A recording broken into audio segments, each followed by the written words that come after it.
మేడ్చల్ జిల్లా కుత్బుల్లాపూర్ నియోజకవర్గం గాజుల రామారం 125 డివిజన్ పరిధిలోని ఉషోదయ కాలనీ ఫేజ్ 2 అధ్యక్షులు ప్రియతమ నేత పీరారెడ్డి పుట్టినరోజు వేడుకలు చాలా ఘనంగా ఉషోదయ కాలనీ ఫేజ్ 2 కమిటీ హాల్లో జరిగింది. ఈ కార్యక్రమానికి ముఖ్య అతిథిగా జీహెచ్ఎంసీ కార్పొరేటర్ రావుల శేషగిరిరావు విచ్చేసి పీరారెడ్డి చేత కేక్ కట్ చేయడం జరిగింది. పుట్టినరోజు వేడుకలలో కాలనీ వాసులు, అభిమానులు, శ్రేయోభిలాషులు, పారిశ్రామికవేత్తలు, రాజకీయ ప్రముఖులు పెద్ద సంఖ్యలో పాల్గొన్నారు. ఈ కార్యక్రమాన్ని పురస్కరించుకొని 500 మందికి భోజనాలు పెట్టించడం జరిగింది. ఈ కార్యక్రమంలో కాలనీ ప్రధాన కార్యదర్శి రవికాంత్, వర్కింగ్ ప్రెసిడెంట్ ఆంజనేయులు, సలహాదారు ఉదయ్ కుమార్, కోశాధికారి వినోద్, జాయింట్ సెక్రటరీ కుమారస్వామి, మాధవరావు, శర్మ, కళ్యాణకృష్ణ, సురేష్, సత్యనారాయణ, శ్రీనివాస్, లోవకుమార్, చిన్న, కాలనీవాసులు తదితరులు పాల్గొన్నారు.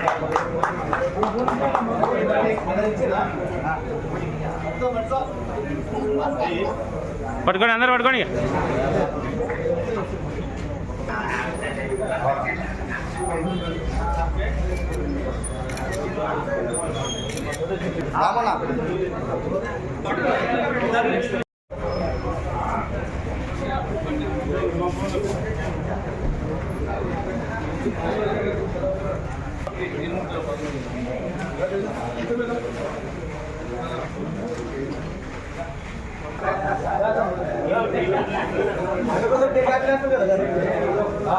చిన్నదా చిన్నదా